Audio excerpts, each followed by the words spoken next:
Hello everyone, myself K. Srilata, working as CJL at Government Junior College, Pindiprolu, Khammam district. For our course name is Agricultural Crop Production in Intermediate Education for Agricultural Crop Production first year students. For the academic year 2020-21 first year students, we are going to discuss with paper 1, that is Principles of Agricultural Crop Production. PACP, Principles of Agricultural Crop Production. In agricultural crop production, our course name is Agricultural Crop Production. In this course, we will have for first year mainly 5 subjects. మనకి ఈ agriculture crop production కానివ్వండి అన్ని vocational courses కూడా మనకి first ఇయర్కి వచ్చేసి 5 subjects ఉంటాయి. అందులో మొదటిది జనరల్ ఫౌండేషన్ కోర్స్, రెండవది ఇంగ్లీష్, మూడవది మన కోర్సుకు మన గ్రూప్కి సంబంధించినటువంటివి 3 పేపర్లు ఉంటాయి. Paper 1, paper 2, paper 3. పేపర్ 1 వచ్చేసి మనకి principles of agricultural crop production, paper 2 soil and water management, paper 3 farm management and agricultural extension. ఇవి మనకి ఉండే 5 సబ్జెక్ట్స్. ఈ జనరల్ ఫౌండేషన్ కోర్సు, ఇంగ్లీష్ అనేవి అన్ని వొకేషనల్ గ్రూపులకు కూడా సేమ్ ఉంటాయి. కానీ కోర్సుకు సంబంధించినవి 3 పేపర్లు ఉంటాయి. ఫస్ట్ ఇయర్ 3 పేపర్లు, సెకండ్ ఇయర్ 3 పేపర్లు ఉండటం జరుగుతుంది. పేపర్ 1 మళ్ళీ ఒకసారి మీ అందరి కోసం ప్రొనౌన్సియేషన్ కోసం చెప్తున్నాను. Principles of agricultural crop production, paper 2 soil and water management, paper 3 farm management and agricultural extension. ఇందులో మనము ఈ రోజు పేపర్ 1 అది principles of agricultural crop production లో నుంచి యూనిట్ 1 లోని పార్ట్ 1 గురించి తెలుసుకోబోతున్నాం. Agricultural crop production paper 1 principles of agricultural crop production. ఇందులో మనకి మొత్తం ఎన్ని యూనిట్స్ ఉన్నాయంటే 6 యూనిట్స్ ఉన్నాయి. ఈ 6 యూనిట్లలో మొదటిది అగ్రికల్చర్. ఈ యూనిట్ లో వచ్చేసి మనకి agriculture definition, different national and international agricultural institutions అంటే జాతీయ వ్యవసాయానికి సంబంధించినటువంటి పరిశోధనలు జరిపే జాతీయ అంతర్జాతీయ సంస్థలు, వ్యవసాయ వాతావరణ మండలాలు. ఈ యూనిట్ లో మనం డిస్కస్ చేస్తాం.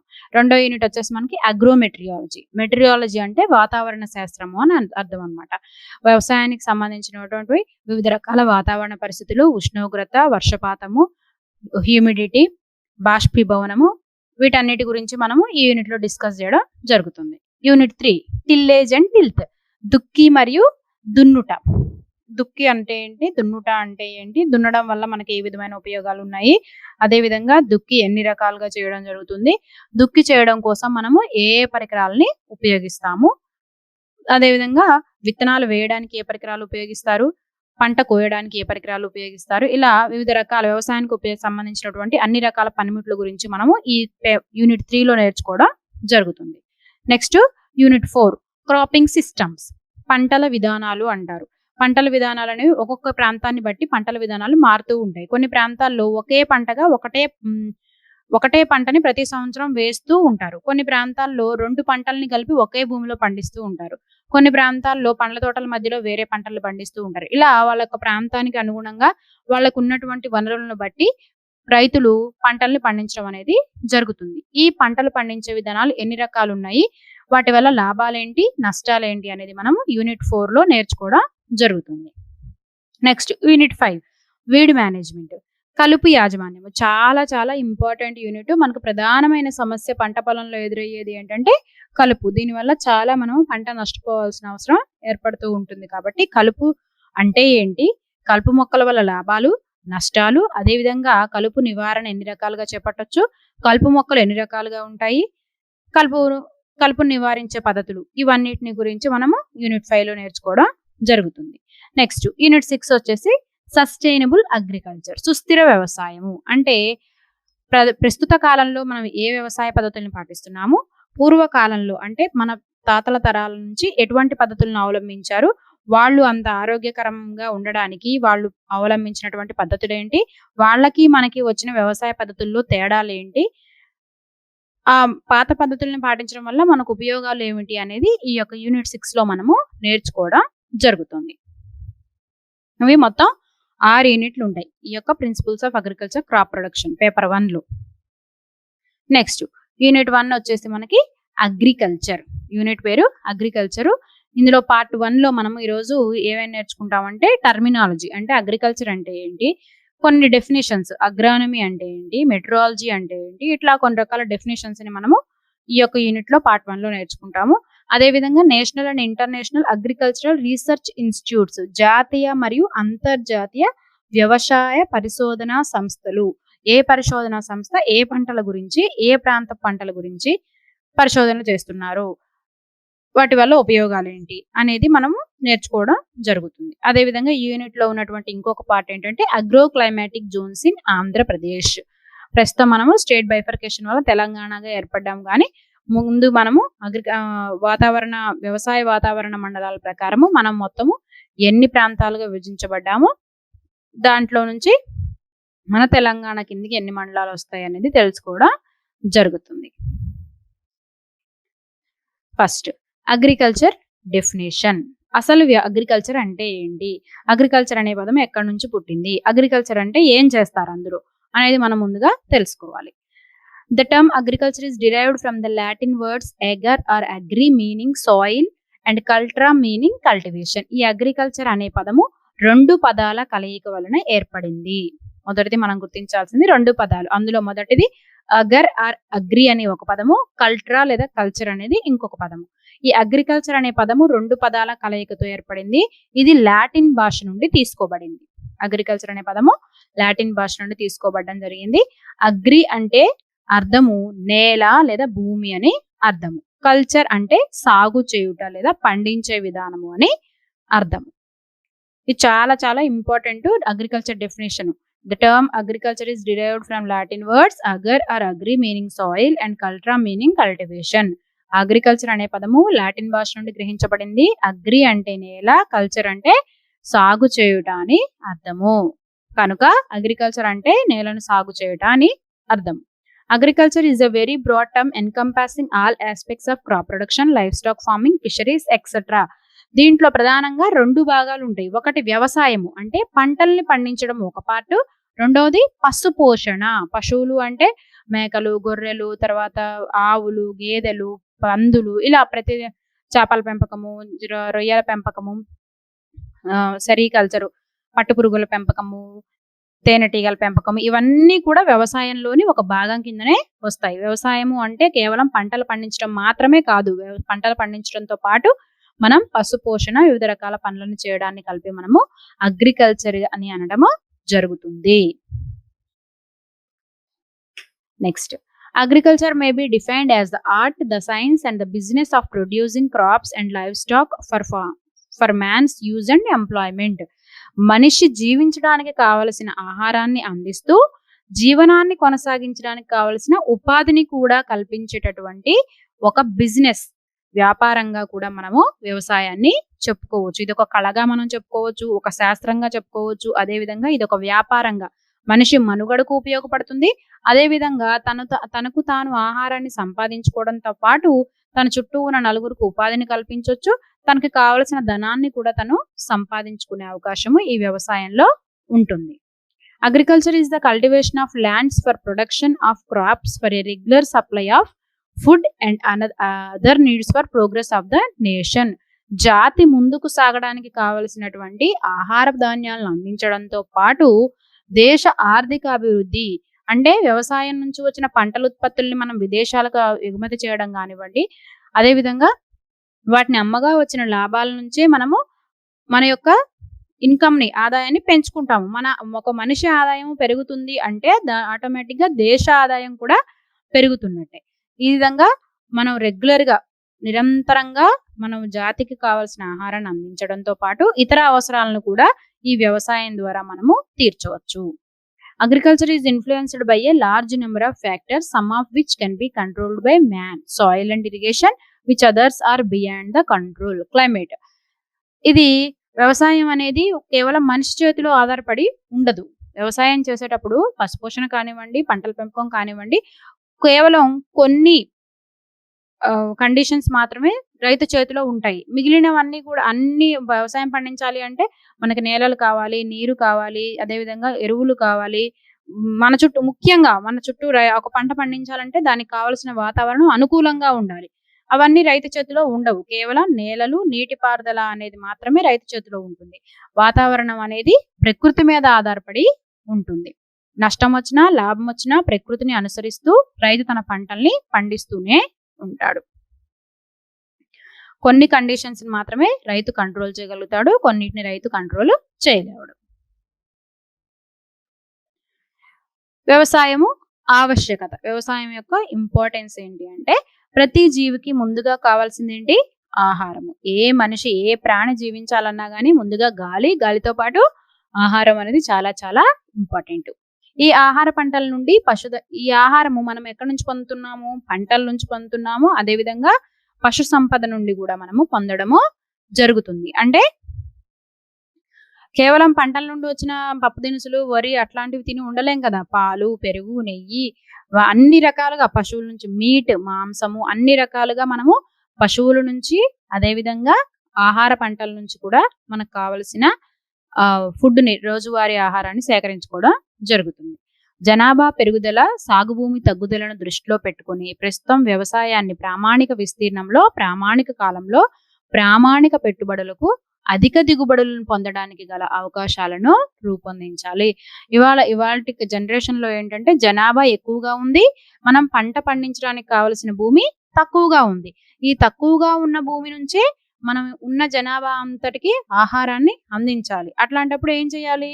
తక్కువ విత్తనంతోటి మనము తక్కువ ఖర్చుతోటి ఎక్కువ లాభాలను పొందడానికి ప్రయత్నించాలి. అలా చేయాలంటే ఎక్కువ స్థాయిలో మనము హైబ్రిడ్స్‌ని ఉత్పత్తి చేయాలి. అలాంటప్పుడే తక్కువ సమయంలో, తక్కువ స్థలం నుంచి ఎక్కువ పంట దిగుబడుల్ని సాధించగలము. అలా సాధించినట్లయితేనే మనము మన చుట్టూ ఉన్న జనాభాకి తగినంత ఆహారాన్ని అందించగలుగుతాం. లేనట్లయితే ఆహార కొరత అనేది ఏర్పడడం జరుగుతుంది. ఎందుకంటే జనాభా పెరుగుతూ పోతూ ఉన్న కొద్దీ ఆటోమేటిక్‌గా పంట పండించే భూమి వాళ్ళు నివాస స్థలాలుగా మార్చుకుంటున్నారు. ప్రతి చోట కూడా అగ్రికల్చర్ ల్యాండ్‌ని ఏం చేస్తున్నారంటే వెంచర్స్‌గా కన్వర్ట్ చేసి నివాస స్థలాలుగా మార్చడం జరుగుతుంది. అట్లాంటప్పుడు పంట పండించే స్థలము తక్కువగా ఉండడం జరుగుతుంది. ఈ యొక్క రేషియోని, నిష్పత్తిని, జనాభా పెరుగుదల, భూమి తగ్గుదల ఈ నిష్పత్తిని మనం దృష్టిలో పెట్టుకొని ఎక్కువ దిగుబడులు ఇచ్చే పంటల్ని, ఎక్కువ దిగుబడులు ఇచ్చే రకాలని, హైబ్రిడ్ రకాలని మనము సాగు చేసుకోవాల్సిన అవసరం ఉంటుంది. పంట దిగుబడితో పాటు నాణ్యతను కూడా పెంచాలి. ఇప్పుడు జనాభా పెరిగింది కదా అని ఏదో నాసిరకం ఫుడ్‌ని మనం సప్లై చేసినట్లయితే ప్రజల యొక్క ఆరోగ్యం దెబ్బతినే అవకాశం ఉంటుంది. కాబట్టి తక్కువ కాలంలో, తక్కువ సమయంలో, తక్కువ భూమి నుంచి ఎక్కువ దిగుబడులతో పాటు ఎక్కువ దిగుబడుల్ని అధిక నాణ్యతతో పొందడానికి మనము ప్రయత్నాలు చేయాలి.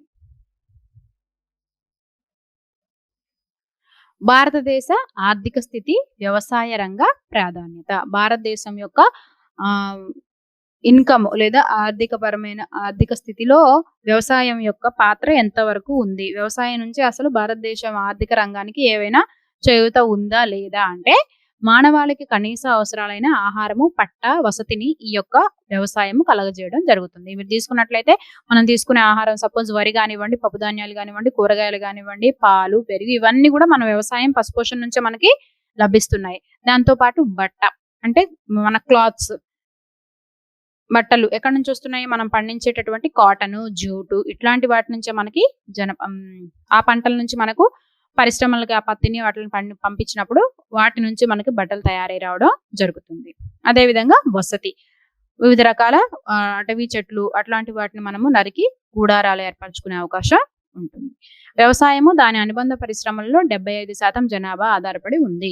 భారతదేశంలో ఉన్న మొత్తం జనాభాలో 75% వ్యవసాయం మీద. అంటే అందరూ పంటలు పండించట్లేదు. పండించిన పంటల్ని ప్రాసెసింగ్ చేసే యూనిట్స్ ఉంటాయి, పరిశ్రమలు ఉంటాయి. పంట పండగానే దాన్ని పచ్చిగా అలా తినేయలేం కదా! ప్రతిదాని ఇప్పుడు వడ్లు ఉన్నాయి. వరి కోసిన తర్వాత దాన్ని ఎండబెట్టాలి. ఎండబెట్టిన దాన్ని మిల్లులోకి తీసుకెళ్లి వడ్లు నుంచి బియ్యం తయారైతేనే మనము తినగలుగుతాం. అంతే కదా! అప్పుడు ఈ యొక్క వరి కోసేంత వరకు ఉండే కూలీలు వేరే, ఈ మిల్లుకి తీసుకెళ్లిన తర్వాత అక్కడ పనిచేసే కూలీలు వేరే. అట్లా వ్యవసాయము దానికి సంబంధించిన పరిశ్రమలన్నిటిలో కలిపి భారతదేశ జనాభాలో 75% జనాభా ఈ యొక్క వ్యవసాయం మీద ఆధారపడి జీవించడం జరుగుతుంది. దేశ స్థూల జాతీయ ఉత్పత్తిలో 22% వ్యవసాయం వల్ల లభిస్తుంది. భారతదేశం మొత్తం మీద స్థూల జాతీయ ఉత్పత్తి సంవత్సరానికి వచ్చే టోటల్ ఇన్కమ్ లో 22% వ్యవసాయం వల్ల మాత్రమే లభిస్తుంది. వ్యవసాయ ఆధారిత పరిశ్రమలకు ముడి సరుకులను కూడా అందించును. ఉదాహరణకు పత్తి, జౌళి పరిశ్రమ, టెక్స్టైల్ ఇండస్ట్రీ అంటాం. టెక్స్టైల్ ఇండస్ట్రీకి మెయిన్ ప్రధాన ముడి సరుకు ఏంటంటే పత్తి. దూది ఉంటేనే ఈ యొక్క టెక్స్టైల్ ఇండస్ట్రీస్ అనేవి నడవడం జరుగుతుంది. నెక్స్ట్ చక్కెర పరిశ్రమ, షుగర్ ఇండస్ట్రీస్ కానీ, బెల్లం తయారీ కానివ్వండి, మీరు తీసుకున్నట్లయితే చెరుకు పంట ముడి సరుకుగా పనిచేస్తుంది. సిగరెట్లు, బీడీలు అలాంటి వాటి తయారీకి పొగాకు అనేది ముడి సరుకు. అదేవిధంగా జూట్ పరిశ్రమ, జూట్ ఇండస్ట్రీకి వచ్చేసి గోగు, జనపనార అనేది ఒక ముడి పదార్థంగా పనిచేస్తుంది. అలాగే టీ, మనం పొద్దున్నే లేవగానే టీ, కాఫీ అనేది చాలా ఇంపార్టెంట్. అందరికీ కూడా ఇవాళ నిత్యావసర సరుకుల్లో ఒకటిగా మారిపోయినటువంటి కాఫీ కానివ్వండి, టీ కానివ్వండి, అవి తోటలో నుంచి కాఫీ బీన్స్ కానివ్వండి, తేయాకులు కానివ్వండి సేకరించి పరిశ్రమలకు వెళ్ళి ఆ పొడినే మనము టీ పౌడర్ గా యూజ్ చేయడం జరుగుతుంది. కాబట్టి టీ పరిశ్రమకు కానీ, కాఫీ పరిశ్రమకు కానీ ముడి సరుకులు తేయాకు, కాఫీ బీన్స్. అదేవిధంగా పట్టు పరిశ్రమ, కకూన్స్ అంటారన్నమాట. ఇక్కడ మీరు తెల్లగా కనిపిస్తున్నాయి కదా, ఇక్కడ ఈ చేతిలో కనిపించే ఏంటంటే ఇవి కకూన్స్ అంటారు. వీటిని పట్టు పురుగులను పెంచి లార్వా దశల్లో ఏం చేస్తారంటే అవి మల్బరీ ఆకులను తిని నిద్రావస్థకు చేరుకుంటాయి అనమాట. కోశస్థ దశలో ఈ విధంగా వాటి చుట్టూ ఒక వలయం, మీరు గమనించినట్టయితే ఇంటి దగ్గర గొంగళ పురుగులు ఏం చేస్తాయంటే వాటి చుట్టూ ఒక గోడు ఏర్పరచుకొని గోడలు కతుకుపెట్టుకొని ఉండి తర్వాత వాటిలో నుంచి సీతాకోకచిలుక బయటికి వస్తుంది. ఈ పట్టు పురుగుల పెంపకంలో ఏం చేస్తారు అంటే ఈ యొక్క సీతాకోకచిలుక నుంచి సేకరించిన ఎగ్స్ ని, గుడ్లని పొదిగి వాటి మీద మల్బరీ ఆకుల మీద ఆ లార్వాలను బాగా ఫీడింగ్ తింటాయి అనమాట. అవి తిన్న తర్వాత ఈ విధంగా కోశస్థ దశలోకి చేరుకుంటాయి. ఇలా అవి నిద్రావస్థలోకి చేరుకున్న తర్వాత వీటన్నిటిని కూడా ఈ విధంగా వీటి నుంచి ఇక్కడ మీరు గమనించినట్లయితే దారాలు, ఇదంతా కూడా పట్టు దారాలు అనమాట, సేకరించడం జరుగుతుంది. అదే విధంగా లక్క పరిశ్రమ, వ్యాక్స్. ఇక్కడ మీరు చూస్తే ఇవన్నీ కూడా జూట్ ఇండస్ట్రీస్, అంటే పత్తి నుంచి ఈ విధంగా బట్టలతో పాటు మన గోనె సంచులు ఇలాంటివన్నీ జూట్ ఇండస్ట్రీస్, జనపనార నుంచి తయారు చేస్తారన్నమాట. ఇవన్నీ తయారు చేయడం జరుగుతుంది. వ్యవసాయానికి కావాల్సిన రసాయన ఎరువులు, పురుగు మందులు, శిలీంద్రనాశినులు, వ్యవసాయ పనిముట్లు తయారు చేసే పరిశ్రమలు కూడా రోజు రోజుకి అభివృద్ధి చెందడం జరుగుతుంది. ఇదే విధంగా వీటి మీదనే కాకుండా వ్యవసాయం చేయాలంటే మనకి వ్యవసాయానికి పనిముట్లు కావాలి, రసాయనిక ఎరువులు కావాలి, పురుగు మందులు కావాలి, కలుపు మందులు కావాలి, శిలీంద్ర నాశనులు కావాలి. ఇవన్నీ తయారు చేసే ఇండస్ట్రీస్ లో కూడా చాలా మందికి ఉపాధి దొరుకుతుంది. దేశ జనాభా జీవన స్థాయిని ఇది పెంచుతుంది. అంటే అందరికీ ఉపాధి లభిస్తుంది కాబట్టి ఆటోమేటిక్ గా వాళ్ళ యొక్క జీవన స్థాయి పెరగడం జరుగుతుంది. రిలేషన్షిప్ విత్ బేసిక్ సైన్సెస్, వ్యవసాయానికి మన ప్రాథమిక శాస్త్రాలతోటి ఏ విధమైన సంబంధం ఉన్నది అంటే basic science is the study of basic principles and fundamentals of the respective subjects. ఒక సబ్జెక్ట్ లోని ప్రధానమైన సూత్రాలు, దాని యొక్క ఫండమెంటల్స్ అంటే ప్రధాన అంశాలు గురించి తెలుసుకున్న దాన్ని బేసిక్ సైన్స్ అంటాం.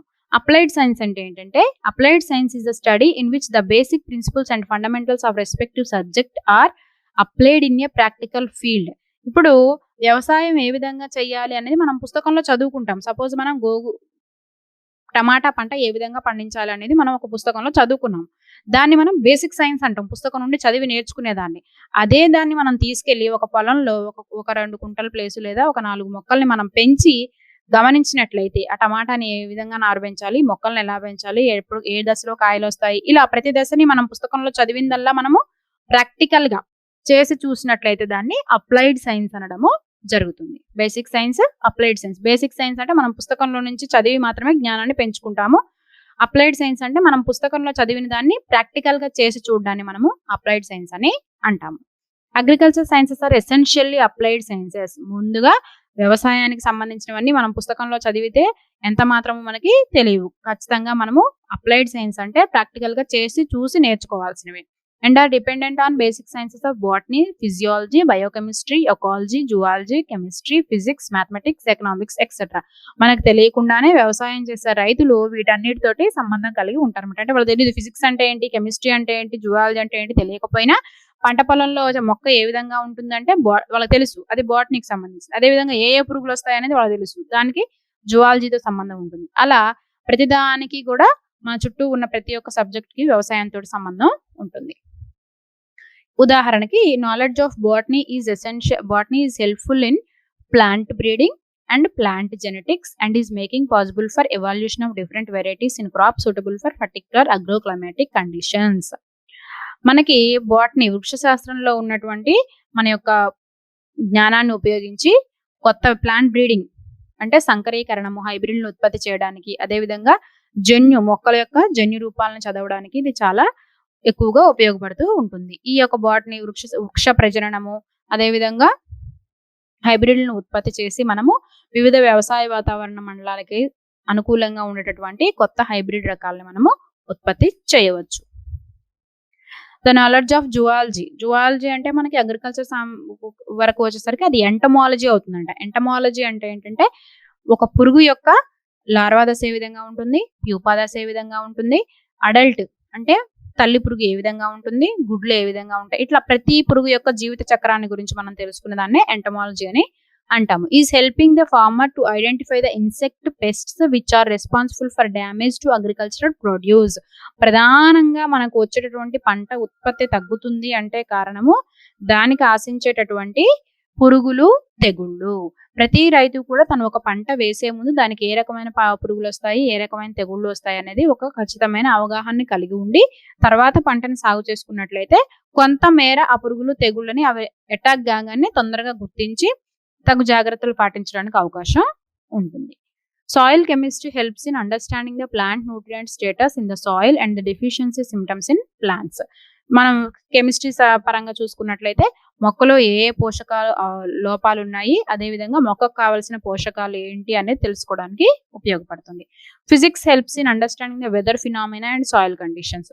భూమి యొక్క వాతావరణ పరిస్థితులు, అదేవిధంగా భూమిలో ఉష్ణోగ్రత, భూమి యొక్క పరిస్థితిని మనం తెలుసుకోవడానికి మనకి ఫిజిక్స్ అనేది ఉపయోగపడడం జరుగుతుంది.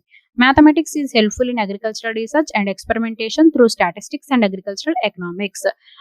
పంటకి మొత్తం మనకి ఎంత పెట్టుబడి పెట్టాము, ఎంత దిగుబడి వచ్చింది, లాభం వచ్చిందా, నష్టం వచ్చిందా, ఇట్లాంటివన్నీ తెలుసుకోవడానికి మనకి మ్యాథమెటిక్స్, ఎకనామిక్స్ అనేది ఉపయోగపడడం జరుగుతుంది. Study of economics is helpful in estimating the cost and returns and existing conditions of farmers in villages for affecting the improvements. Economics ఏంటంటే కాస్ట్, ఎంత పెట్టుబడి పెట్టాము, ఎంత దిగుబడి వచ్చింది అనేది తెలుసుకుంటే, ఇప్పుడు సపోజ్ ఒక 10,000 పెట్టుబడి పెట్టారు, దిగుబడి 8,000 వచ్చింది అంటే 2,000 నష్టపోయాడు. ఇలా ఒక అంచనా కనుక రైతులు వేసుకోగలిగినట్లయితే తర్వాతి పంటకి ఖర్చును తగ్గించుకొని ఆదాయాన్ని ఎక్కువ పొందడానికి, వాళ్ళు ఇంప్రూవ్ అవడానికి ఒక అవకాశం ఏర్పడుతుంది అనమాట. అంతేకాకుండా లెక్క రాసుకోకుండా ఏం లేకుండా మనం పెట్టుకుంటూ వెళ్ళిపోతే మనం ఎంత పెట్టుబడి పెట్టాము, ఎంత దిగుబడి వచ్చింది తెలియలేదు అనుకోండి, అది లాభమా నష్టమా అనేది రైతులకి తెలియదు. అలా కాకుండా ఒక ప్లాన్ ప్రకారం మనం ఎంత పెట్టుబడి పెడుతున్నామో, ఎంత దిగుబడి వస్తుంది అనేది బేరీజ్ వేసుకుంటూ కనుక మనము పంటలు పండించుకోగలిగితే ప్రతి సీజన్ కి మన యొక్క స్కిల్స్ అనేవి ఇంప్రూవ్ అయ్యే అవకాశం ఉంటుంది. Without basic science there can be no development in applied science. ముందుగా పుస్తకాల నుంచి గ్రహించిన జ్ఞానం లేదా ఒక పంట గురించి తెలుసుకోకుండా మనం డైరెక్ట్ గా ఆ పంటను తీసుకెళ్లి పొలాల్లో వేసామనుకోండి, మనం ఎప్పటికీ సక్సెస్ కాలేము. ఇప్పుడు సపోజ్ టమాటా పంట గురించి నాకు ఏమీ తెలియదు, మా టమాటా గింజలన్నింటినీ తీసుకెళ్లి నేను పంట పొలంలో చల్లేసా, అవి మొక్కలు రాలేదు, భారీ వర్షం కురిసింది, అప్పుడు ఏమవుతాయి, ఆ గింజలన్నీ కూడా కొట్టుకొని పోతాయి. అసలు మనం చేయాల్సింది ఏంటి, టమాటా గింజలు చాలా చిన్నగా ఉంటాయి కాబట్టి ముందుగా మనం నారును పెంచుకొని తర్వాత మనం ప్రధాన క్షేత్రంలో నాటుకున్నట్లయితే మనకు ఎటువంటి నష్టము ఉండదు. ఇలా ముందుగా ఏదైనా పంటను పండించినప్పుడు దాని గురించి మినిమం నాలెడ్జ్ తెలుసుకొని తర్వాత మనం దాన్ని పంట పొలంలో వేస్తున్నట్లయితే కొంచెం మనం దిగుబడులు ఎక్కువగా పొందే అవకాశం ఉంటుంది. In the field of agriculture basic and applied sciences are inter related.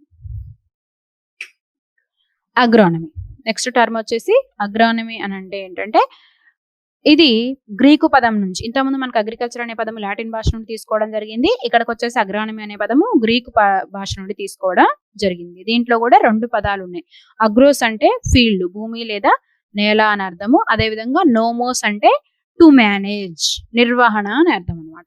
To manage అంటే నిర్వహించడము అని అర్థం. నేల నిర్వహణ, మన చుట్టూ ఉన్నటువంటి వ్యవసాయ వాతావరణ పరిస్థితులను, భూమి యొక్క పరిస్థితిని అన్నిటినీ తెలుసుకొని ఆ వాతావరణ పరిస్థితులకు అనుగుణంగా మన పంటలో వచ్చే మార్పులను గ్రహిస్తూ వ్యవసాయం చేయడాన్ని, నిర్వహించడాన్ని, ఒక పంటని సమర్థవంతంగా గింజలు వేసిన దగ్గర నుంచి పంట కోత వరకు నిర్వహించడాన్ని మనము అగ్రానమీ అని అంటాము జరుగుతుంది.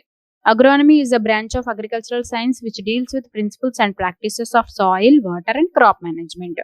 పంటను నిర్వహించడం కోసం మన భూమిని, అదేవిధంగా నీటిపారుదల పద్ధతుల్ని సరైన సమయంలో సరైన నిర్ణయాలు తీసుకుంటూ నిర్వహించడాన్ని మనము అగ్రానమీ అంటాము. ఇది అగ్రికల్చర్ సైన్స్ లోని ఒక భాగము. Agronomy deals with methods which provide favourable environment to the crop for higher productivity. అధిక ఉత్పత్తిని సాధించడానికి పంటకి ఏ విధమైన వాతావరణ పరిస్థితులు ఉండాలి అనే దాని గురించి ముఖ్యంగా ఈ యొక్క అగ్రానమీలో మనము తెలుసుకోవచ్చు. అగ్రానమీ వ్యవసాయ శాస్త్రంలో ఒక శాఖ. ఈ శాస్త్రంలో పంట పండించడానికి అనుసరించవలసిన యాజమాన్య సూత్రాలన్నీ కూడా చెప్పబడతాయి. ఈ శాస్త్రంలో నేల, పంట, వాతావరణము, వాటి మధ్య అనుబంధము, పంట దిగుబడులపై వాటి ప్రభావము సరిగా అవగాహన చేసుకొని వ్యవసాయ పద్ధతులను కాలానుగుణంగా మార్పులు చేసుకుంటూ దిగుబడులను పెంచుకోవాలి. ఉదాహరణకు పంటను బట్టి రసాయన ఎరువుల మోతాదు నిర్ణయించుట, అదేవిధంగా పంట వేసే పద్ధతి, వేసే సమయము ఇవన్నీ తెలుసుకోవడం అనేది చాలా ముఖ్యమైనది. Scope of agronomy. Agronomy is a dynamic discipline with the advancement of knowledge and better understanding of plant and environment. Agricultural practices are modified and new practices are developed by high productivity. మన పురాతన కాలంలో పాటించిన పద్ధతులను కొన్నిటిని modify చేస్తూ అదేవిధంగా కొత్త పద్ధతుల్ని కనిపెట్టడం జరిగిందనమాట. ఎందుకు? తక్కువ సమయంలో ఎక్కువ జనాభాకు కావాల్సిన ఆహారాన్ని అందించడం కోసం, అధిక దిగుబడులను సాధించడం కోసం ఈ యొక్క వాతావరణ పరిస్థితులకు అనుగుణంగా మనం పంటల్ని పండించాలి. For example, availability of herbicides for the control of weeds has led to development of knowledge about selectivity, time and method of application of herbicides. కలుపును నివారించాలి అంటే కలుపు మందు పిచికారీ చేయాలనేది అందరికీ తెలుసు. కానీ ఏ విధమైన కలుపు మందులను పిచికారీ చేయాలి, ఏ సమయంలో పిచికారీ చేయాలి, ఎంత పిచికారీ చేయాలి అనేది కూడా తెలుసుకోవడం ఒక ఇంపార్టెంట్ ఆస్పెక్ట్ అన్నమాట. To overcome the problems, different management practices are developed. Population pressure is increasing, but area under cultivation is static. Therefore, more number of crops have to be grown on the same piece of land to increase the yield. ఒక నిర్ణీత స్థలంలో ఒకటేసారి 2 లేదా అంతకంటే ఎక్కువ పంటల్ని పండించినట్లయితే ఒకసారి రైతుకు కూడా కేవలం ఒక పంటే కాకుండా 2-3 పంటల నుంచి దిగుబడి వస్తుంది. అదేవిధంగా జనాభాకు కావాల్సిన వివిధ రకాల ఆహార పదార్థాలు అందుబాటులోకి వస్తాయి. As a result, intensive cropping has come into practice. New technology has to be developed to overcome the effect of moisture stress under dryland conditions. కొన్ని భూములు ఏంటంటే వర్షపాతం తక్కువగా ఉన్న ప్రాంతాల్లో మనము ఏ పంటల్ని పండించాలి, అట్లాంటి చోటు పండించే పంటల కోసం ఇంకా కొత్త పద్ధతుల్ని కనిపెట్టాల్సిన అవసరం ఉంది. As new varieties of crops with highly yield potential become available, package of practices have to be developed to existing varieties. చాలా కొత్త రకాల వంగడాలు అనేవి అంటే కొత్త హైబ్రిడ్స్ అనేవి కనిపెట్టబడడం జరిగింది. దానికి తగ్గట్టుగా మనము పంటలను పండించే విధానాలను కూడా అభివృద్ధి చేసుకున్నట్లయితే తక్కువ సమయంలో ఎక్కువ ఉత్పత్తిని పొందవచ్చు. Restoration of soil fertility, preparation of good seed bed, use of proper seed rates, corrected dates of sowing for each improved variety, proper conservation and management of soil moisture, and proper control of weeds and agronomic practices to make our limited land and water sources more productive. Agronomists aims to obtain maximum production at minimum cost. ఏ రైతు అయినా కానీ ఏమనుకుంటాడు, తక్కువ ఖర్చుతో ఎక్కువ ఆదాయాన్ని పొందాలని అనుకుంటారు. He exploits the knowledge developed by basic and applied science for higher crop production. అధిక ఉత్పత్తిని సాధించడానికి అన్ని రకాల పరిశోధనలు, అన్ని రకాల జ్ఞానాన్ని సంపాదించుకోవడం జరుగుతుంది. Whatever may be the research findings of other scientists, agronomist has to test their suitability in the field and accept the finally and also judge the reactions of farming community. ఏదైనా కొత్త వెరైటీని అభివృద్ధి చేశారు అన్నప్పుడు అది మన ప్రాంతానికి అనుగుణంగా ఉంటుందా లేదా తెలుసుకొని దాన్ని తీసుకొచ్చి మనం ప్రయత్నించినట్లయితే మనకి ఒక నమ్మకం అనేది ఏర్పడుతుంది ఆ వెరైటీ మీద. He is a key person with working knowledge of all agricultural disciplines and coordinator of different subject matter specialists. Next ఇక్కడికి మనకి వ్యవసాయ అగ్రికల్చర్ అగ్రానమీ అనేది అయిపోయింది. ఇందులో ఈ యూనిట్ లో నుంచి మనకి నెక్స్ట్ పార్ట్ ఏంటంటే national and international agriculture research institutes. చాలా చాలా ఇంపార్టెంట్ ఇవి. మీకు వీటిని ఎక్స్పాండ్ చేయమని అడుగుతారు. సపోజ్ ఎగ్జాంపుల్ మీరు తీసుకుంటే క్రీడా ఎక్స్పాండ్ అన్నప్పుడు సి అంటే ఏంటి, ఆర్ అంటే ఏంటి, ఐ అంటే ఏంటి, డి అంటే ఏంటి, ఏ అంటే ఏంటి అనేది మనం రాయాల్సిన అవసరం ఉంటుంది.